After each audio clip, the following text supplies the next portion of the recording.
الحمد لله نحمده ونستعينه ونستغفره ونعوذ بالله من شرور أنفسنا ومن سيئات أعمالنا ونعوذ بالله من شرور أنفسنا ومن سيئات أعمالنا ونعوذ بالله من شرور أنفسنا ومن سيئات أعمالنا من يهده الله فلا مضل له ومن يضلله فلا هادي له ونشهد أن لا إله إلا الله وحده لا شريك له ونشهد أن سيدنا ومولانا محمدا عبده ورسوله وصلى الله تعالى عليه وعلى آله وأصحابه وأزواجه وذرياته ومن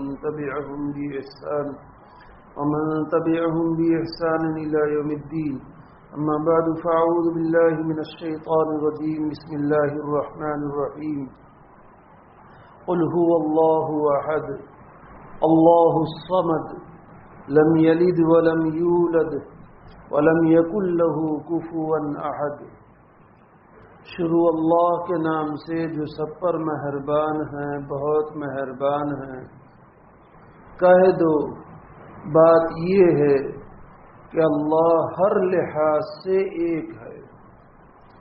اللہ ہی ایسا ہے کہ سب اس کے محتاج ہیں، وہ کسی کا محتاج نہیں. نہ اس کی کوئی اولاد ہے اور نہ وہ کسی کی اولاد ہے، اور اس کے جوڑ کا کوئی بھی نہیں. حضرت مفتی صاحب دامت برکاتہم نے جو لکھا ہے وہ احد پر پڑھا گیا تھا. پھر سے ایک بار، اور صمد چونکہ آج آئے گا اگر اللہ نے چاہا تو صمد کے بارے میں حضرت نے کیا تحریر فرمایا ہے اس کو پڑھ لیتے ہیں. بعض کافروں نے حضور اقدس صلی اللہ علیہ وسلم سے پوچھا تھا کہ آپ جس خدا کی عبادت کرتے ہیں وہ کیسا ہے؟ اس کا حسب نسب بیان کر کے اس کا تعارف تو کرائیے. اس کے جواب میں یہ صورت نازل ہوئی. احد، یہ قرآن کریم کے لفظ احد کا ترجمہ کرنے کی کوشش کی گئی ہے. صرف ایک کا لفظ اس کے پورے معنی ظاہر نہیں کرتا. ہر لحاظ سے ایک ہونے کا مطلب یہ ہے کہ اس کی ذات اس طرح ایک ہے کہ اس کے نہ اجزاء ہیں نہ حصے ہیں، اور نہ اس کی صفات کسی اور میں پائی جاتی ہے. وہ اپنی ذات میں بھی ایک ہے اور اپنی صفات میں بھی. پھر صمد کا جو ترجمہ کیا، اللہ ہی ایسا ہے کہ سب اس کے محتاج ہیں، وہ کسی کا محتاج نہیں. یہ قرآن کریم کے لفظ الصمد کا ترجمہ کیا گیا ہے. اس لفظ کا مفہوم بھی اردو کے کسی ایک لفظ سے ادا نہیں ہو سکتا. عربی میں صمد اس کو کہتے ہیں جس سے سب لوگ اپنی مشکلات میں مدد لینے کے لیے رجوع کرتے ہوں اور سب اس کے محتاج ہوں اور وہ خود کسی کا محتاج نہ ہو. عام طور سے اختصار کے پیش نظر اس لفظ کا ترجمہ بے نیاز کیا جاتا ہے، لیکن وہ اس کے صرف ایک پہلو کو ظاہر کرتا ہے کہ وہ کسی کا محتاج نہیں. لیکن یہ پہلو اس میں نہیں آتا کہ سب اس کے محتاج ہیں. اس لیے یہاں ایک لفظ سے ترجمہ کرنے کے بجائے اس کا پورا مفہوم بیان کیا گیا ہے. گزشتہ لفظ اللہ کہ اللہ کا معنی کیا اور اس کی وضاحت ہوئی تھی، اور یہ بات شروع ہوئی تھی کہ اللہ تبارک تعالیٰ کو اس کی صفات سے پہچانا جاتا ہے اور اس کے کام سے اور اس کی کاریگری سے اس کی قدرت اور عظمت کو سمجھی جاتی ہے. اور قرآن کریم میں اسی کی دعوت دی گئی ہے اور اس کے مختلف پہلو سامنے آئے تھے. ان فی خلق السماوات والارض واختلاف اللیل والنہار، آسمان اور زمین کے پیدا کرنے میں، رات اور دن کے عدلنے بدلنے میں، والفلک التی تجری فی البحر بما ينفع الناس، کشتیاں جو پانی پر چلتی ہیں اس کے بارے میں، وما انزل اللہ من السماء من ماء فاحیا به الارض بعد موتها، آسمان سے پانی برسانے کے بارے میں اس کی کیا طاقت ہے، کیا قدرت ہے، اور زمین سے وہ کیسے اگاتا ہے۔ آگے بڑھتے ہوئے کہ زمین خود اللہ تبارک تعالیٰ نے بنائی ہے اور اس کے اندر الگ الگ زمینیں بنائی اور الگ الگ زمینوں کی الگ الگ خاصیتیں رکھی ہیں۔ اس زمین پر بسنے والے انسانوں پر بھی اس زمین کا اثر پڑتا ہے۔ مثال کے طور پر میں سمجھاؤں، یو پی کا علاقہ اور یو پی کے علاقے میں بھی اعظم گڑھ، مئو، بستی، یہ علاقہ، یہ وہ علاقہ سمجھا جاتا ہے کہ علم کے اعتبار سے زرخیز علاقہ سمجھا جاتا ہے۔ ایک مثال ہے، دوسروں کی نفی نہیں ہے، دوسری جگہوں کی مثال ہے۔ آپ دیکھیے ہمارے گجرات میں کہ گجرات کی زمین تاجرانہ حیثیت رکھتی ہے، یہاں تجارت والے پیدا ہوئے رہے اور ان کی ذہنیت وہ ہے۔ بہار کا علاقہ لے لیجئے، وہاں IAS IPS بڑے بڑے افسران آپ کو وہاں ملیں گے، اور یو پی میں جو علاقے وہاں علم میں ایک ایک سے ایک ایک بڑھ کر کے مل رہے ہیں۔ تو یہ زمینوں کی خاصیت ہے، زمینوں کی خاصیت اللہ تعالیٰ نے زمینوں میں رکھی ہے، اور یہ زمینوں کا اثر پڑتا ہے۔ پہاڑی علاقے میں رہنے والوں کے اوپر پتھروں کے اثرات پڑتے ہیں کہ جیسے پتھر سخت دل ہوتے ہیں ویسے ان کے اندر سختی غالب ہوتی ہے۔ اگر کوئی ہریالی جگہوں پر رہنے والا ہے تو اس صورت میں ہریالی کا اس کے دل دماغ پر اور اس کی ذات پر اثر پڑتا ہے کہ وہ سافٹ ہوتے ہیں، نرم ہوتے ہیں۔ تو اس اعتبار سے تو یہ الگ الگ، کوئی ایسی زمین میں پیدا ہوتا ہے کہ جہاں کے اکثر بدھو ہوتے ہیں، ٹھوٹ ہوتے ہیں، جسے ہم گجراتی میں کہتے ہیں کہ ڈھگلانو ڈھ نہ آوڑے۔ تو یہ زمینوں کے اندر ان خاصیتوں کا رکھنا اور پھر ان خاصیتوں کا وہاں کے بسنے والے اور رہنے والوں کے اوپر، اور عمومی بات ہے، کوئی قاعدہ کلیہ نہیں ہے کہ بھئی گجرات میں تاجر تو سب تاجر ہو، علماء نہیں ہے، اور وہاں علماء ہے تو وہاں علماء ہی ہو، تاجر نہ ہو، ایسی بات نہیں۔ لیکن عمومی طور پر ان زمینوں کے اثرات پیدا ہوتے ہیں، اور یہ پیدا کرنے والی ذات کون ہے؟ ظاہر بات ہے اللہ تبارک تعالیٰ ہی ہے کہ زمینوں کی خاصیتیں اس زمین میں بسنے والوں کے اندر اللہ تبارک تعالیٰ پیدا فرماتے۔ نیز اسی طریقے سے زمین ہے، لیکن کوئی کالی ہے، کوئی پیلی ہے، کوئی لال ہے، کوئی سفید ہے، اور پھر ان زمینوں میں کہیں سے کچھ نکلتا ہے، کہیں سے کچھ نکلتا ہے، کہیں سے کچھ نکلتا ہے۔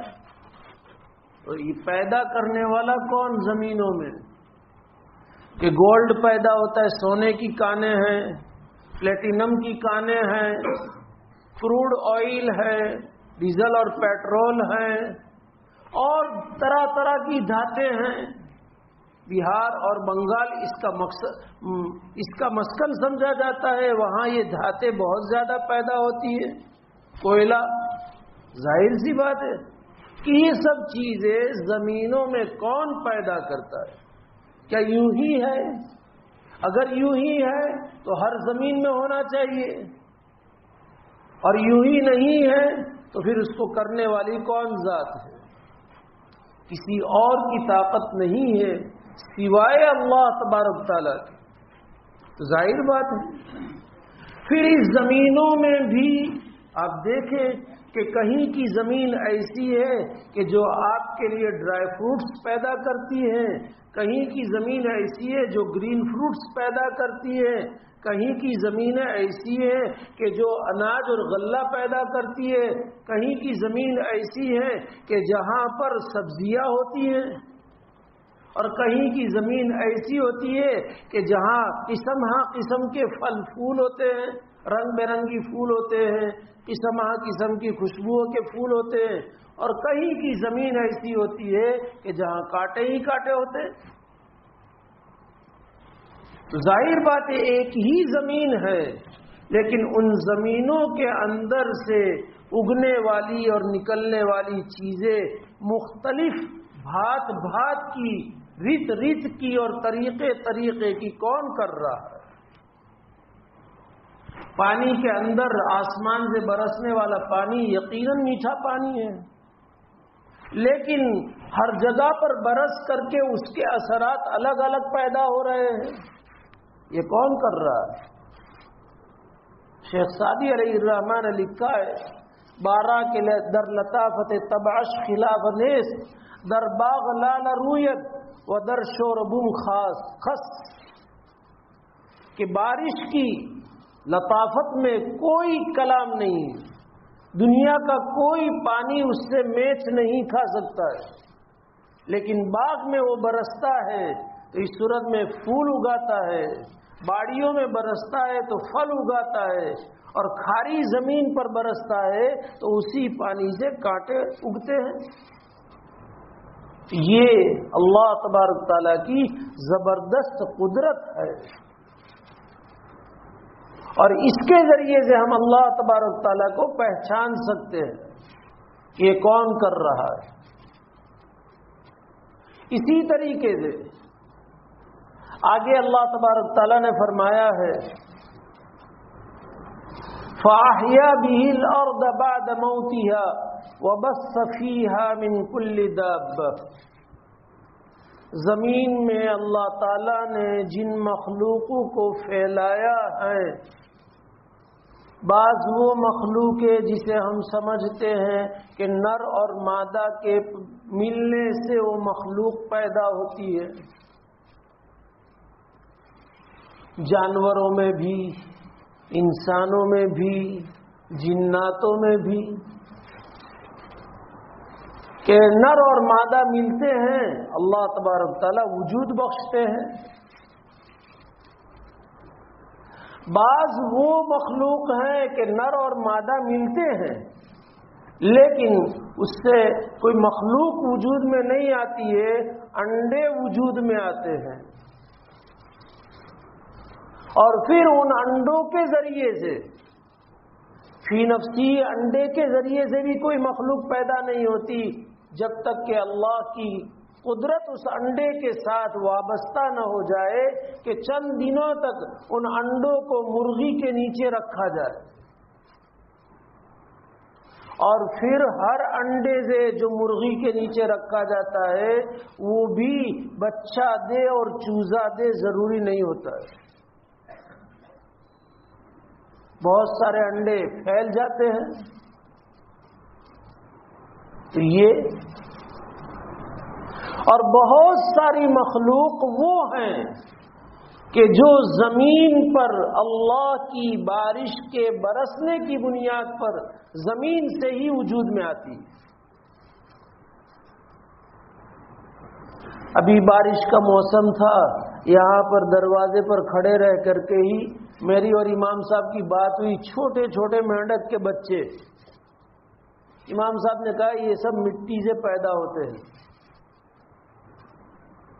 اور انہوں نے اپنے گاؤں کا واقعہ مجھے سنایا کہ ہم لوگ اس چھوٹے چھوٹے مینڈک کے بچوں کو گاؤں میں، یعنی ہم لوگ کا مطلب گاؤں میں، اس کو مارتے ہیں اور اس کو پیس کر کے اس کو مٹی بنا کر کے پھر مٹی میں ڈال دیتے ہیں، اور جہاں بارش ہوئی کہ وہی مینڈک پیدا ہو جاتے ہیں، اور مینڈک سے پیدا ہوتے ہوں گے، لیکن یہ چھوٹے چھوٹے مینڈک جو بارش کے وجود میں، بارش کے برسنے کی وجہ سے وجود میں آتے ہیں، مٹی سے پیدا ہوتے ہیں۔ اور بارش برسنے کے بعد دیہات میں چلے جاؤ، یہاں تو ہماری فضا ایک ایسی ہے کہ جو ان مٹی اور بارش کے ذریعے سے وجود میں آنے کی یہاں کا ایٹماسفیئر، یہاں کی فضا ان کے متحمل نہیں ہے، اس لیے وہ یہاں زیادہ دیکھنے نہیں ملتی۔ ہزاروں قسم کے کیڑے مکوڑے، آپ کو ایک بارش ہوئی اور مغرب میں آپ نے لائٹ اور بجلی چالو کی کہ اس بجلی کے ارد گرد ہزاروں قسم کے رنگ برنگی، ہزاروں طرح طرح کے کیڑے مکوڑے، کسی کی کیا شکل، کسی کی کیا شکل، کسی کی کیا شکل، کوئی کس طرح رینگتا ہے، کوئی کس طرح چلتا ہے، اس کا رنگ کیا ہے، اس کی سائز کیا ہے۔ اور پھر جہاں بارش بند ہوئی ختم، پھر کہاں چلے جاتے ہیں؟ کوئی ان کو مارنے جاتا ہے، کوئی ان کو وجود میں لاتا ہے۔ بارش ہوئی اور مغرب میں آپ نے بجلی چالو کی کہ بجلی چالو ہونے کے ساتھ وہ بجلی کے ارد گرد آپ کو نظر آئیں گے۔ تو کون سی سائنس اسے ثابت کر سکتا ہے کہ اسے اللہ کے علاوہ نے پیدا کیا ہے؟ اگر مٹی کی وجہ سے ایک خاصیت ہو تو مٹی ہر جگہ کی ہے، ہر جگہ یہ جانور اور کیڑے مکوڑے نہیں ملتے ہیں جو دیہاتوں میں ملتے ہیں۔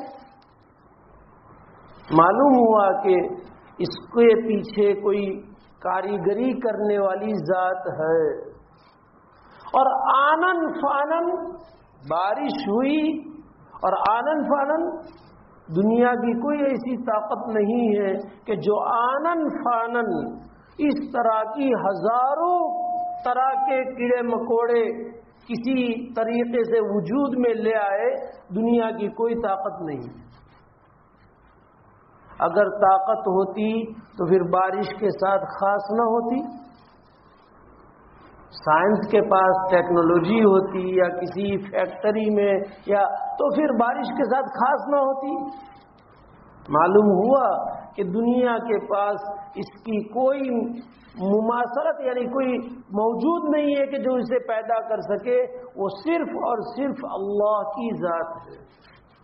وَبَثَّ فِيهَا مِن كُلِّ دَابَّةٍ،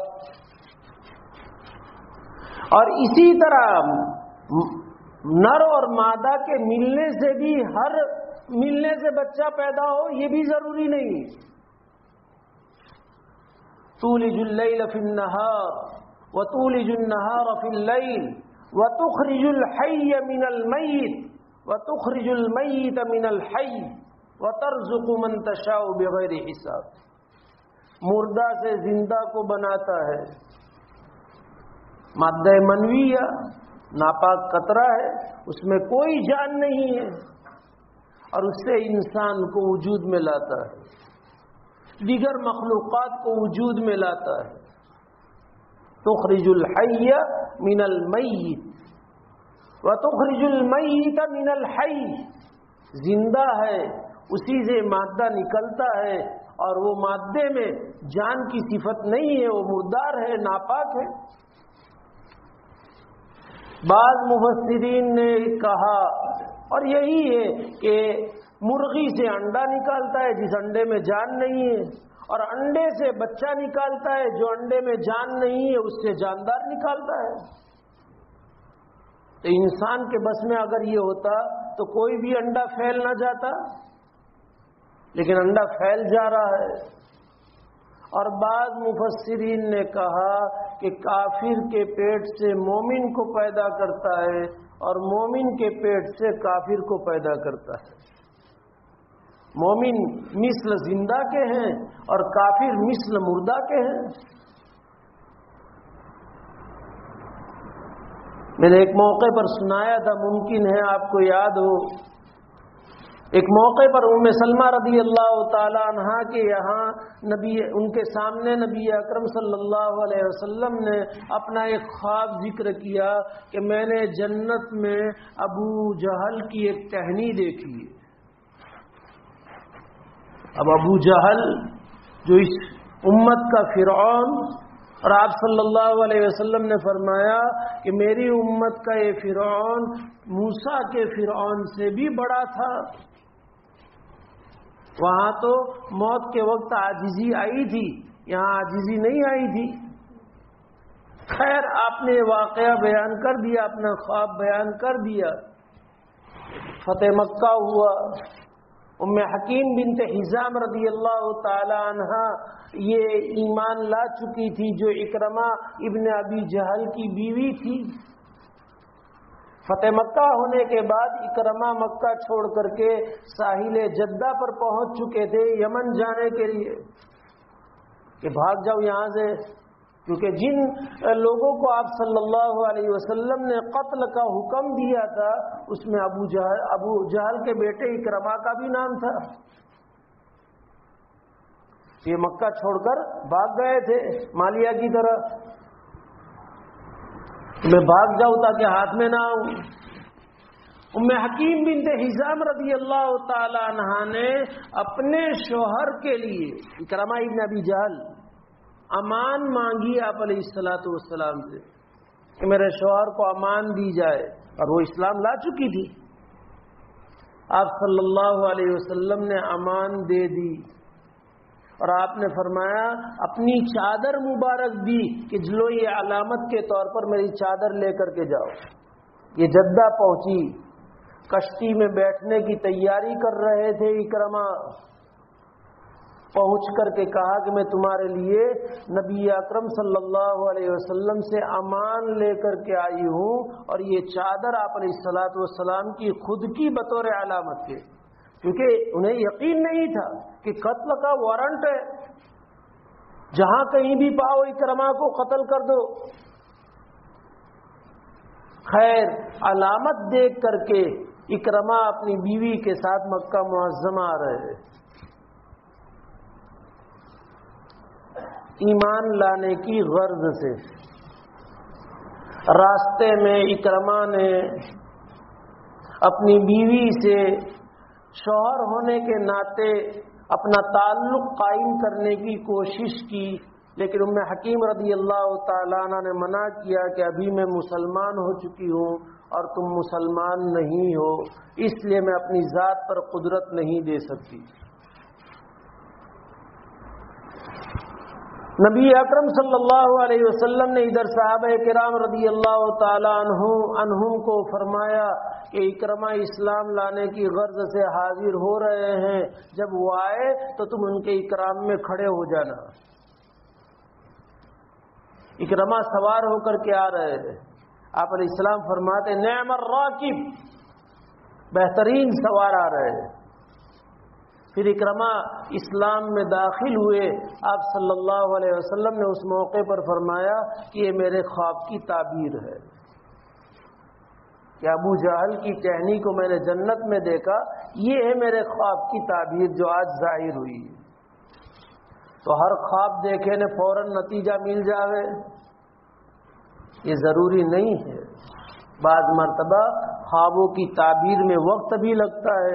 میں نے تو خواب دیکھا ہے کہ اس سال حج میں جا رہا ہوں، میں حج میں جا رہا ہوں، جیسے عمرہ میں ہوا تھا، آپ علیہ السلام کو روک دیا گیا، صحابہ کرام حضرت عمر نے آ کر کے کہا بھی کیا آپ نے نہیں کہا کہ دیکھا ہے طواف کرتے ہوئے، لیکن اس سال کہاں دیکھا ہے؟ میں نے کہا اس سال۔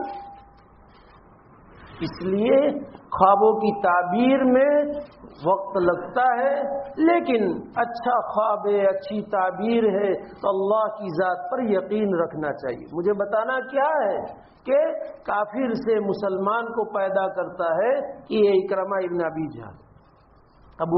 سورہ تبت یدا کی تفسیر میں آئے گا، ابو لہب کے دو بیٹے، جن دو بیٹوں نے شروع اسلام میں آپ کی دو صاحبزادیوں کو طلاق دی تھی، وہ دو بیٹے بھی بعد میں اسلام میں داخل ہو رہے ہیں، آئے گا انشاءاللہ۔ تو یہ کہ کافر سے مسلمان کو پیدا کرتا ہے، کافر مثل مردہ کے ہے اور مسلمان مثل زندہ کے ہیں، یہ کون کر رہا ہے؟ اور مسلمان کے پیٹ سے کافر پیدا ہوتا ہے؟ سامری، اس کی ماں موسیٰ علیہ السلام پر ایمان لانے والی تھی اور اس کا نام بھی موسیٰ ہی تھا، لیکن وہ منافق اور کافر نکلا۔ تو مسلمان کے پیٹ سے کافر کو نکالتا ہے، یہ کون کرتا ہے؟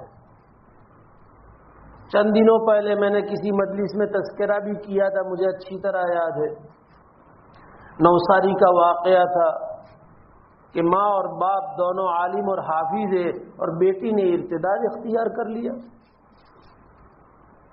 اللہ حفاظت فرمائے، مطمئن ہو کر کے بیٹھنے کی بالکل ہمیں ذرہ برابر بھی استغنا کی کیفیت کہ ہم عالم ہیں، ہم بخاری پڑھاتے ہیں، ہم یہ تفسیر پڑھاتے ہیں، ہم دارالعلوم میں پڑھاتے ہیں، ہماری بیوی بھی عالمہ ہے اور ہم یہ کر رہے ہیں۔ مطمئن ہونے کی، اللہ سے ڈرنے کی ضرورت ہے، اور ہر وقت ڈرنے کی ضرورت ہے۔ یہ واقعہ ہمیں بتا رہا ہے کہ ایمان والے سے اللہ تعالیٰ کافر کو پیدا کر رہے ہیں، اور اس کی شان ہے کہ ڈرتے رہنے کی ضرورت ہے اپنی اولاد کے بارے میں۔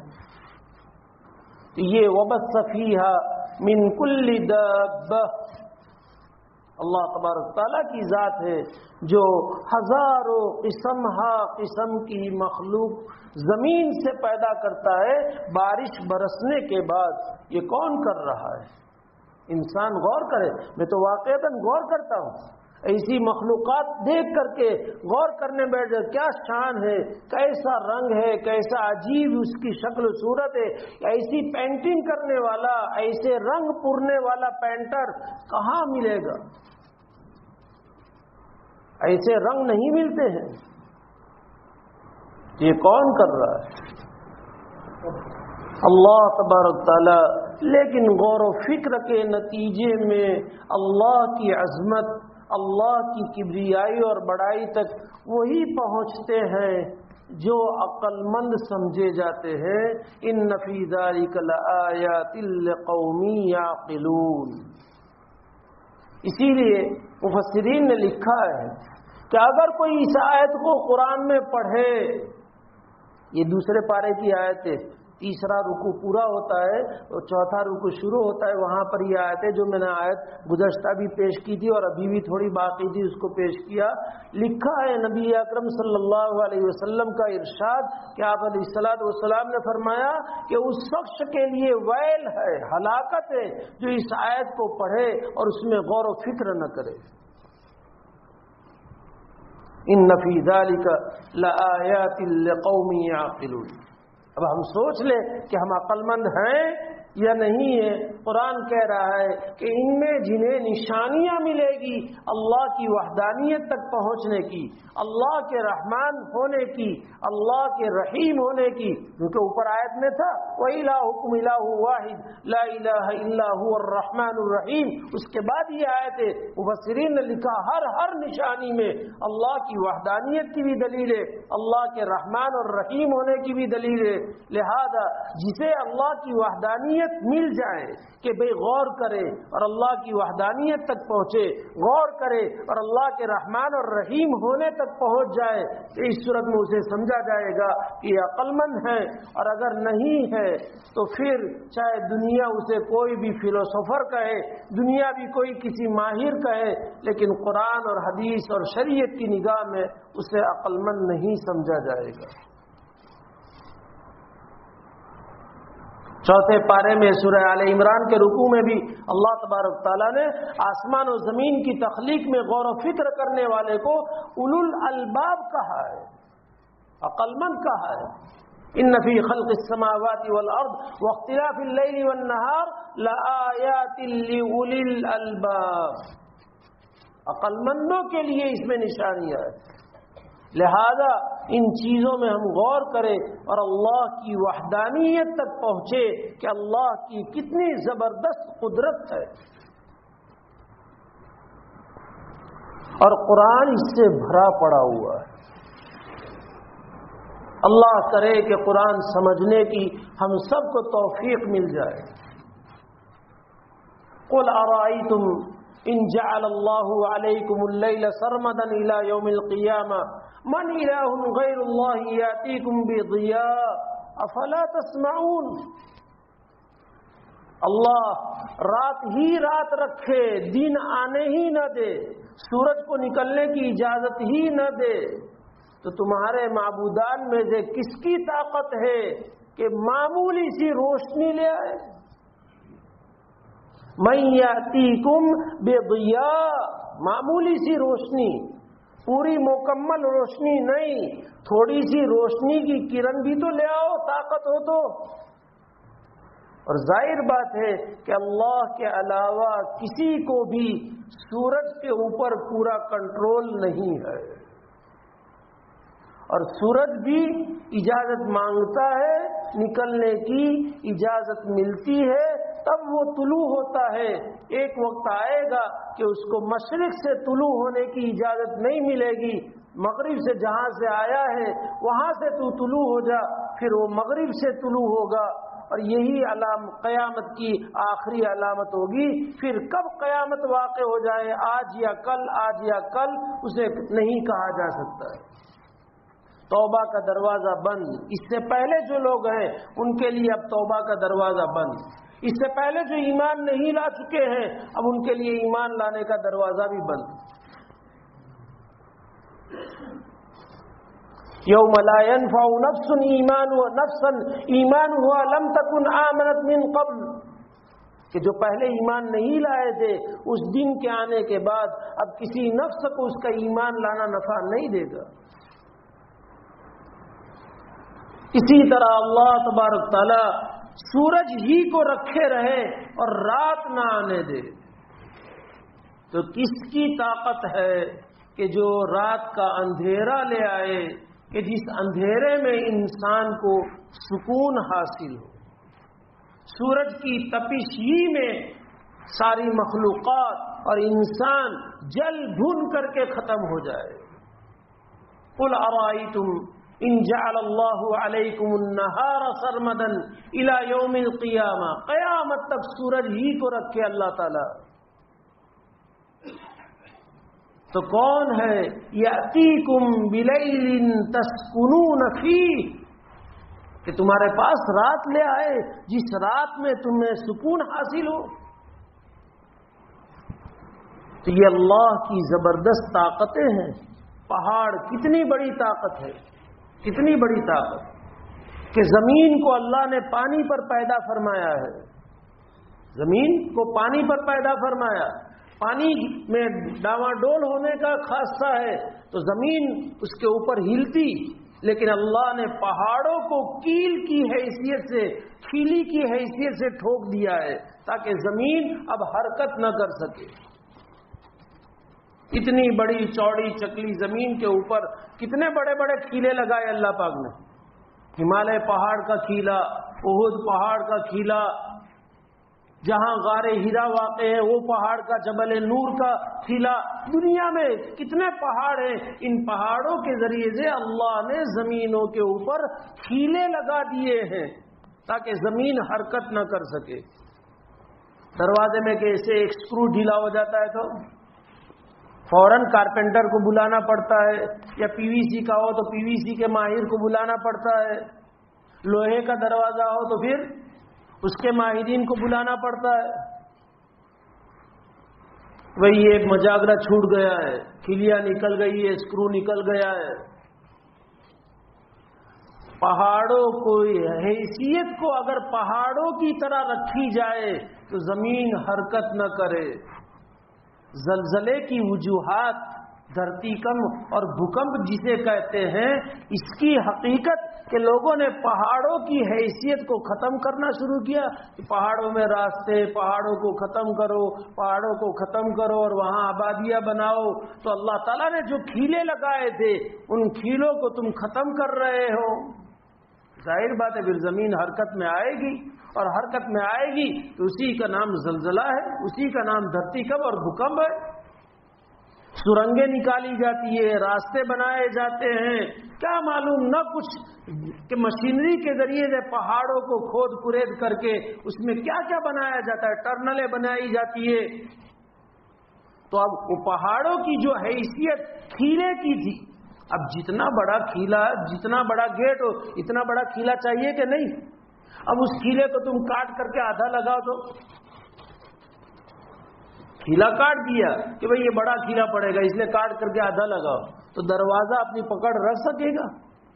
اب پہاڑوں کو ہم کاٹ کر رہے، کرید کر رہے، تراش رہے ہیں اور وہاں مکانات بنا رہے ہیں، وہاں ٹنلیں بن رہی ہے، وہاں کیا معلوم کیا نہیں بن رہا ہے، تو پہاڑ اپنی حقیقت کو کھو بیٹھے ہیں۔ تو کھیلا اب حقیقت کھو بیٹھے گا تو پھر کھیلے کی حیثیت کوئی کام نہیں کرے گی، تو زمین حرکت کرنے لگے گی۔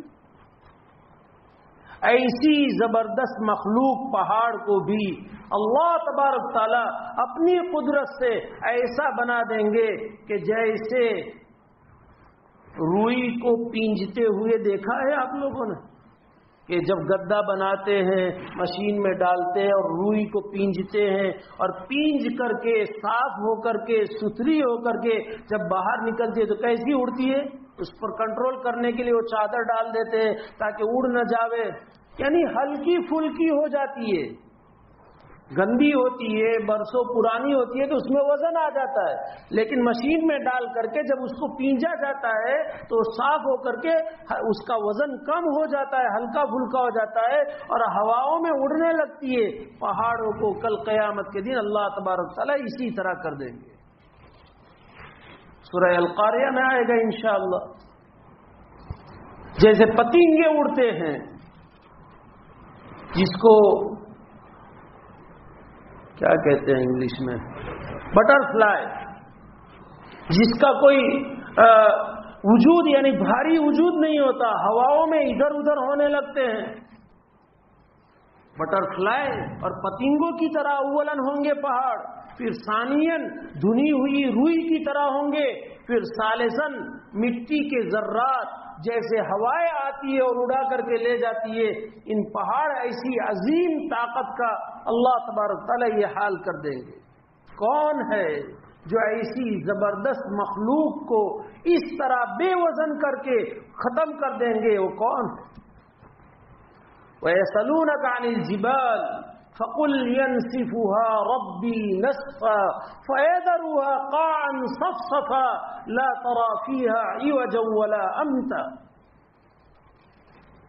یہ لوگ آپ سے پہاڑوں کے بارے میں پوچھتے ہیں کہ اللہ تعالیٰ تمہارا رب اتنا بڑا طاقت والا ہے تو ان پہاڑوں کا کیا کرے گا؟ ان کو تعجب تھا کہ آپ کہتے ہو کہ ہمارا رب تو ایسا ہے ایسا ہے، ایسی اس کی عظیم طاقت ہے، تو بتاؤ پہاڑوں کا کیا کرے گا اللہ تعالیٰ؟ اللہ نے جواب دیا، فقل کہہ دیجئے اے محمد صلی اللہ علیہ وسلم، سارے لوگوں کو سنا دیجئے، ینسفها ربی نسفا، ذرہ ذرہ کر کے اڑا دے گا میرا رب پہاڑوں کو، اور بالکل ہموار میدان ہو جائے گا، ایسا ہموار میدان کہ کوئی اونچ نیچ نہیں، کوئی موڑ نہیں، بالکل یکساں ایک چٹیل میدان کی طرح اللہ تبارک تعالیٰ ساری روئے زمین کو کر دیں گے پہاڑوں کو ختم کر کے۔ یہ کون ہے؟ کیا کسی انسان کے بس میں طاقت ہے؟ خالی چٹان آ گئی تھی تو پوری دنیا کی مشینیں 40 آدمیوں کو بچانے کے لیے آ گئی تھی، اور گھنٹوں محنتوں کے بعد، کئی دنوں کی محنتوں کے بعد پھر کچھ بچا پائے تھے۔ ساری دنیا کے جان گلے آ گئی تھی۔ اشارہ کر رہا ہوں، اللہ کرے کہ سمجھ میں آ جائے، جو نظریں رکھتے ہیں میڈیا کے اوپر اتراکھنڈ میں، اور اس کا نمایاں کام کرنے والا بھی مسلمان ہی تھا، تو خالی ایک چٹان کے آ جانے کی وجہ سے ساری دنیا کی مشینری گھنٹوں اور کئی ہفتوں کے بعد انہیں بچا سکی تھی۔ ایسے دنیا میں کتنے پھیلے ہوئے پہاڑ ہیں، ان پہاڑوں کو ساری دنیا کی مشینری لے آؤ، کچھ نہیں کر پاؤ گے، وہ اپنے ایک حکم کے اور اپنے ارادے کی بنیاد پر ساروں کو ختم کر کے رکھ دے گا۔ یہ ہے میرا اللہ اور ہم سب کا اللہ اور پوری دنیا کا اللہ، جو اتنی زبردست طاقت رکھنے والا ہے۔ اور وہ اللہ احد، ایک ہی ہے، ذات میں بھی ایک، صفات میں بھی ایک، عبادت میں بھی ایک، پوجے جانے کے اندر بھی ایک، اور ایسا ایک، دیکھو اس کو کہیں گے ایک کتاب، کہیں گے نا ایک، لیکن اس کے لیے ہم احد کا لفظ نہیں کہیں گے، اس کو واحد کہیں گے عربی میں، اس کو کیا کہیں گے؟ واحد، 2 ہو تو اثنان، 3 ہو تو ثلاثہ. یہ ٹیبل ہے. ٹیبل کو ہم واحد کہیں گے لیکن احد نہیں کہیں گے. احد کا معنی الگ ہے اور واحد کا معنی الگ ہے. واحد جو مختلف چیزوں سے مل جل کر کے ایک بنی ہو اس کو واحد کہا جائے گا. مشتاق واحد، 2 آنکھیں، 2 کان، 32 2 ہونٹ، 2 ہاتھ، 2 پیر اور اندرونی پارٹس، یہ سب مل کر کے اب ایک بنا، اس کو ایک کہیں گے. رجل واحد، امرات واحدۃ، ایک مرد ایک عورت. لیکن امرات احد نہیں کہا جائے گا. ایک وہ ہے، احد وہ ہے کہ جس کے پارٹس بھی نہ ہو. ایک وہ ہے، احد وہ ہے کہ یہ تو پارٹس، واحد کے پارٹس ہوتے ہیں، حصے ہوتے ہیں، اجزاء ہوتے ہیں. یہ ٹیبل، یہ مختلف اجزاء مل کر کے پھر بنا ہے. یہ کرسی مختلف اجزاء مل کر کے بنی ہے. مشتاق مختلف اجزاء مل کر کے بنا ہے. لیکن اللہ احد، اللہ ایک ایسا ہے کہ جس کے کوئی پارٹس نہیں.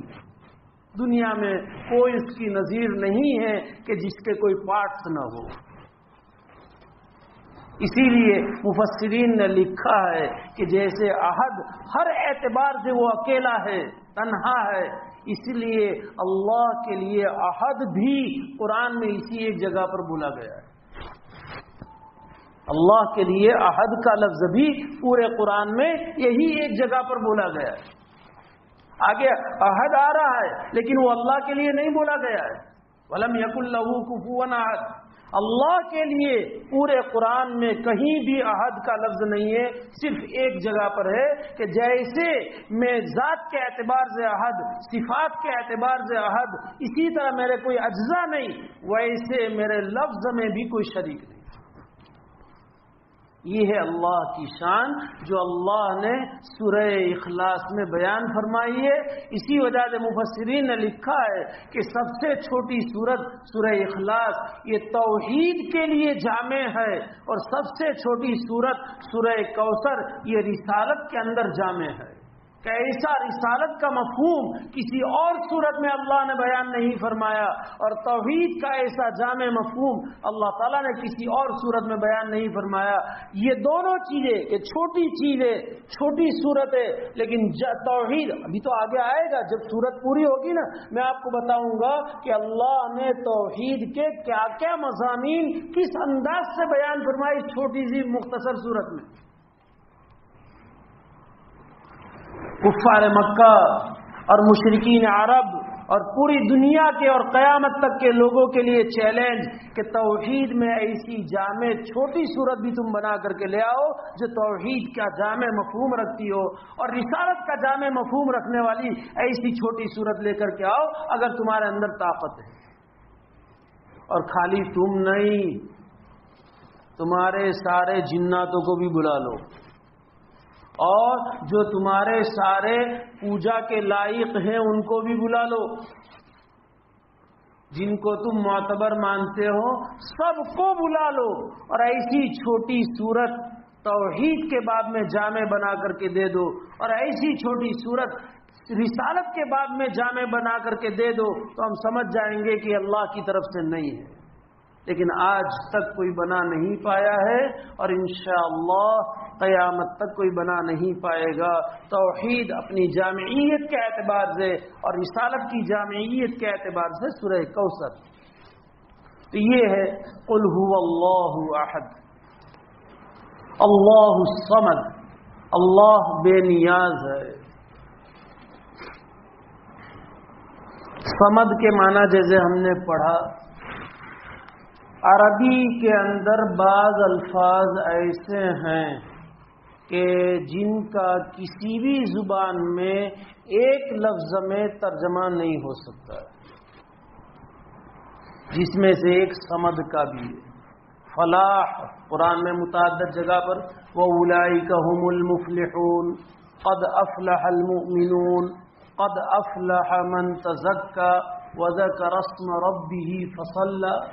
تو ہم ترجمہ کر لیتے ہیں کامیابی، کامیاب ہونے والے، یہ سب، لیکن فلاح کا پورا مفہوم اس میں نہیں ہے، بلکہ تھوڑا بھی مفہوم نہیں ہے کامیابی کے لفظ میں۔ اسی طرح صلاح کا لفظ عربی میں قرآن میں ہے رب حبلی من الصالحین، صالح صلاح سے بنا ہے، اور اس طرح متعدد جگہوں پر وعمل عملا صالحا، عمل صالح، وہاں بھی یہ صالح صلاح سے بنا ہے، اس کا بھی ایک لفظ میں ترجمہ نہیں ہو سکتا ہے۔ صالح کے معنی ہم نیک کرتے ہیں، لیکن نیک یہ پورا ترجمہ نہیں ہے۔ نجاح کے معنی کامیابی، حدیث میں بھی متعدد جگہوں پر نجاح کا لفظ ہے، لیکن ایک ایسا لفظ ہے کہ ایک لفظ میں ہم اس کا ترجمہ نجاح بمعنی کامیابی کر لیتے ہیں، لیکن ایک لفظ میں اسے ہم اردو میں یا کسی بھی لینگویج میں پورا ترجمہ سمجھا نہیں سکتے ہیں۔ اسی طرح صمد کا لفظ بھی ہے۔ عامتاً مکتب میں بچوں کو یاد کرایا جاتا ہے اللہ بے نیاز ہے، یہ ترجمہ یاد کرایا جاتا ہے۔ مفسرین نے لکھا ہے کہ بے نیاز ترجمہ غنی کا ہے، صمد کا ترجمہ بے نیاز کا نہیں ہے۔ لیکن چونکہ چھوٹے بچے ہیں، ان کو سمجھانے کے لیے ہمارے اکابر نے جو ترجمہ کیا ہے وہ ان چھوٹے بچوں کے مفہوم، ان کے ذہنی صلاحیت کو مد نظر رکھ کر کے ترجمہ کیا ہے، باقی پورا ترجمہ بے نیاز کا، یہ صمد کا پورا ترجمہ نہیں ہے۔ اسی لیے حضرت نے جو ترجمہ کیا اللہ ہی ایسا ہے کہ سب اس کے محتاج ہیں، وہ کسی کا محتاج نہیں، یہ پورا ترجمہ، اور یہ بھی کہ پوری کوشش کی گئی ہے۔ ابھی آئے گا کہ صمد کسے کہتے ہیں۔ یہ جو ترجمہ ہے وہ تقریباً علامہ آلوسی رحمۃ اللہ علیہ، روح المعانی ایک کتاب تفسیر کی، اور ہمارے اکابر کے یہاں بہت اچھی سمجھی جاتی ہے، تفسیر میں بہت تفصیل سے ہے۔ تو علامہ آلوسی رحمۃ اللہ علیہ نے روح المعانی میں یہ ترجمہ کیا ہے جو میں نے یہاں لکھا ہے، اسی لیے میں نے آج کاپی کھولی۔ المستغنی عن کل احد والمحتاج الیہ کل احد، کہ وہ کسی کا بھی محتاج نہیں اور ہر ایک اس کے محتاج ہے، یہ صمد کا معنی، وہ کسی کا محتاج نہیں اور ہر ایک کا مطلب بڑی سے بڑی مخلوق، چھوٹی سے چھوٹی مخلوق، چاہے وہ مخلوق آسمان کی ہو، چاہے وہ مخلوق زمین کی ہو، چاہے وہ مخلوق زمین کے نیچے کی ہو، چاہے وہ مخلوق پانی کی ہو، کوئی بھی مخلوق اللہ سے مستغنی نہیں، سب اللہ کی محتاج ہے۔ جبرائیل بھی اللہ کے محتاج ہے، اور چھوٹی سے چھوٹی چیونٹی کا جو بچہ ہے وہ بھی اللہ کا محتاج ہے۔ اس میں سب کچھ آ گیا۔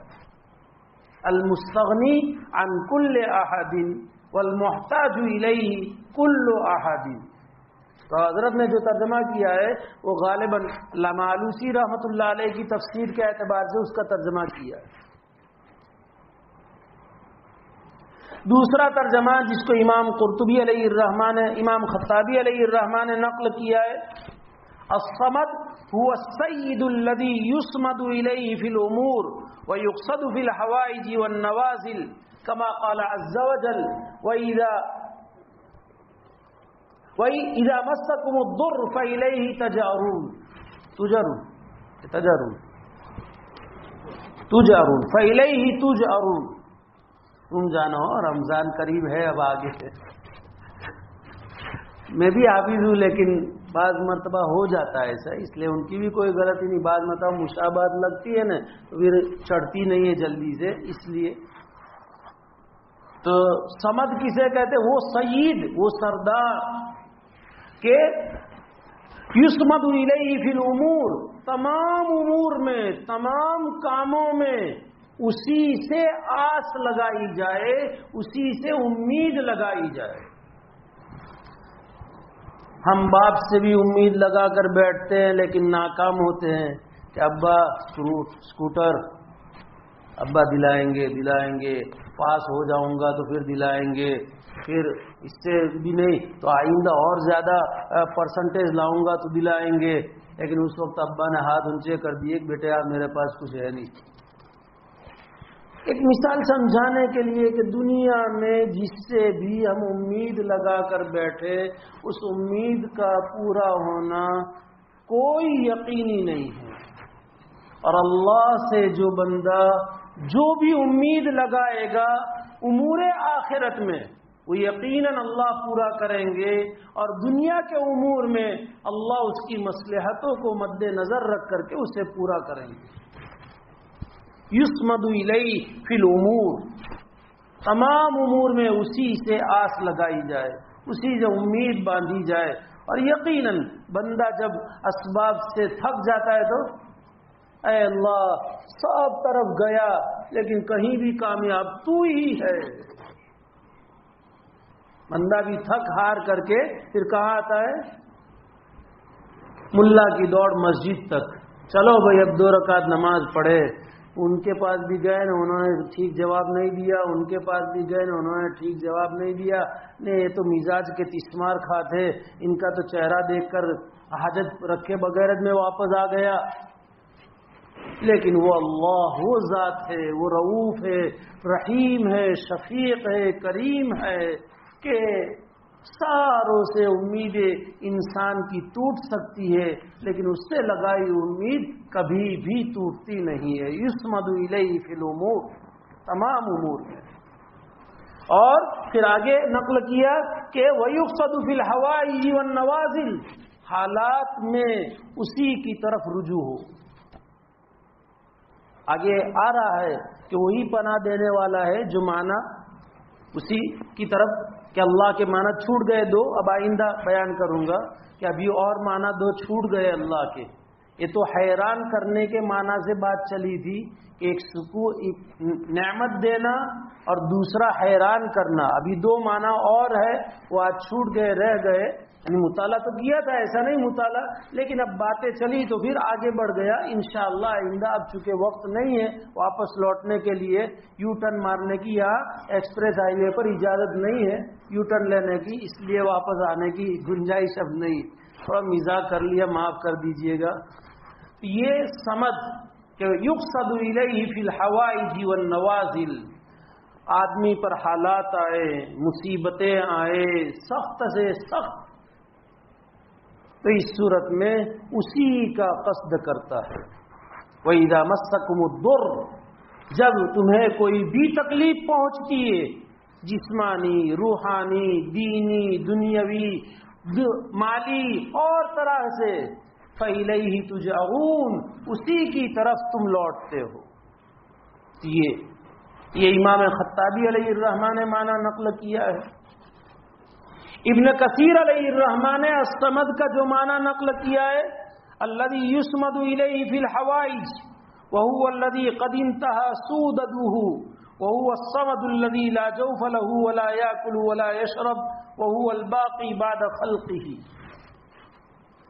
تھوڑا تو جو اوپر آیا کہ سمد وہ ہے کہ اسی کی طرف حالات میں انسان رجوع کرے، اسی کا ارادہ اور اسی کا قصد کرے، لیکن آگے کہ وہ ایسا سردار سمد، اس سردار کو کہا جاتا ہے کہ سرداری کی انتہا پر جو فائز ہو کہ اس کے آگے سرداری کا کوئی مقام نہ ہو، سرپنچ سے لے کر اوپر تک پہنچ جاؤ، لیکن اس سے آگے ہے ہمارے جناب یونو کا ممبر بننا چاہتے ہیں تو آگے بڑھنا چاہتے ہیں، اس کا مطلب کہ سرداری یہاں پر ختم نہیں ہوئی۔ وہ سمجھانے کے لیے کہہ رہا ہوں کہ اسی لیے حالات زمانے سے بھی واقف ہونا ضروری ہے کہ یونو کے ممبر بننے کے لیے اور دائمی ممبر بننے کے لیے کتنے، تو معلوم ہوا کہ سرداری اور بھی ہے، یونو کا سیکریٹری بن جائے، یونو کا پریسیڈنٹ بن جائے، پھر اس سے بھی آگے ہے۔ تو وَهُوَ الَّذِي يَنْتَهِي إِلَيْهِ سُودَتُهُ کہ سرداری جس پر کمال کو پہنچ کر انتہا کو پہنچ جائے، اور وہ صرف اور صرف باری تبارک تعالیٰ کی ذات ہے کہ سرداری اسی پر ختم ہوتی ہے، اس سے آگے کسی کو سرداری حاصل نہیں ہے، ساری سرداریاں اس کے ماتحت میں ہے۔ پھر آگے ابن کثیر علیہ الرحمٰن نے فرمایا کہ وہ ایسا ہے کہ جسے کھانے اور پینے کی کوئی ضرورت نہیں، اس لیے کہ پیٹد نہیں ہے، لا جوف لہ لکھا ہے کہ پیٹ نہیں ہے، اس لیے نہ کھانے کی ضرورت نہ پینے کی ضرورت، سب کو کھلاتا ہے پلاتا ہے لیکن خود کھاتا پیتا نہیں۔ ایسا سخی اور داتا دنیا میں ملے تو پہلے پیٹ پوجا اپنی کرو، تقسیم کرنے والے بھی پہلے اپنا الگ سے رکھ دیتے ہیں، تو پھر ختم ہو جائے گا تو پھر ہمارا کیا؟ سمجھ میں آیا؟ ہاں ہوتا ہے، ہر جگہ پر تقسیم کرنے والا پہلا اپنا سوچتے ہیں کہ پھر دال چاول پھر اخیر میں کھانے پڑیں گے، اگر ختم ہو گیا تو پھر سستا دال چاول ہے یا پلاؤ دال ہے یا کڑی کھچڑی ہے کہ وہی بنانا پڑے گا، یا پھر پانی کا نل پھول کھول کر کے پائپ اندر رکھ دینے کی۔ لیکن یہ ایسا ہے کہ سب کو کھلاتا ہے اور پلاتا ہے، اور ہر ایک کو اس کی مصلحت کے مطابق پورا کھلاتا ہے، ہر ایک کو اس کی مصلحت کے مطابق۔ دیکھو اللہ کتنا زبردست ہے کہ بعض مخلوق ایسی ہے کہ جن کی صرف خوراک ہریالی، گھاس پھوس، چارہ، بعض صرف نان ویجیٹیرین مانساہاری، انسان ویجیٹیرین بھی اور نان ویجیٹیرین بھی۔ اب شیر کتنا بھی بھوکا ہو، آپ ہریالی گھاس لا کر کے اس کے سامنے رکھیں گے، اس کے منہ میں ٹھوسیں گے، شیر کبھی بھی نہیں کھائے گا۔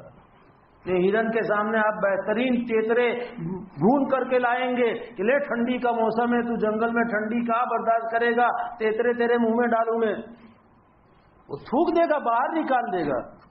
اور انسان ویجیٹیرین بھی اور نہ، کیا اللہ کی شان ہے۔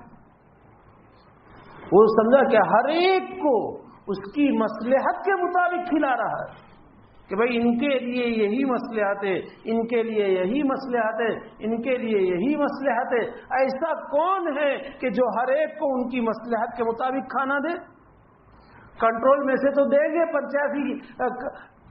120 کروڑ یا 125 کروڑ میں سے 85 لاکھ کو کنٹرول میں سے دے کہ ہماری کامیابی ہے۔ اندازہ تو لگاؤ ذرا کہ 85 لاکھ کو کنٹرول میں سے دے اور ایک ایک ہماری کامیابی ہے۔ خیر اللہ صحیح سمجھ دے اور ظالمین کو اپنی قدرت سے ختم کرے۔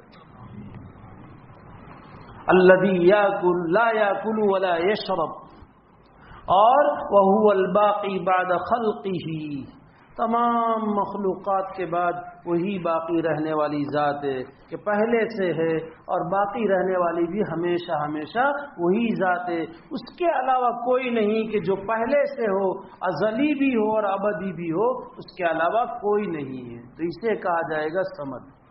مزید صمد کی اور بھی تفسیر ہے اور عجیب تفسیر کی ہے حضرت عبداللہ ابن عباس رضی اللہ تعالی عنہما سے، وہ انشاءاللہ آئندہ چلیں گے لفظ اللہ کے 2 معنی کو لے کر کے انشاءاللہ پھر آگے الصمد میں بڑھیں گے۔ اللہ تعالی اپنی صفات پر غور و فکر کرنے کی اور اس کو سوچ کر کے اللہ کی وحدانیت اور اللہ کی کبریائی اور عظمت کو اپنے دلوں میں اتارنے کی ہم سب کو اور ہماری نسلوں کو اور پوری امت کو توفیق ارزانی فرمائے، آمین۔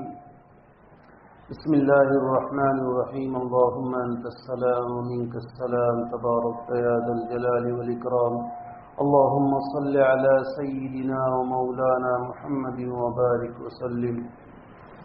سبحان اللہ وبحمدہ، سبحانک اللہم وبحمدک، نشہد ان لا الہ الا انت، نستغفرك ونتوب إليك، اللهم اغفر لنا ولوالدينا ولأساتذتنا ولمشايخنا ولأزواجنا ولذرياتنا ولإخواننا ولأخواتنا ولأقاربنا ولأحبابنا ولطلبتنا ولمن حق علينا ولمن أحسن إلينا ولمن أوصانا بالدعاء ولسائر المؤمنين والمؤمنات والمسلمين والمسلمات.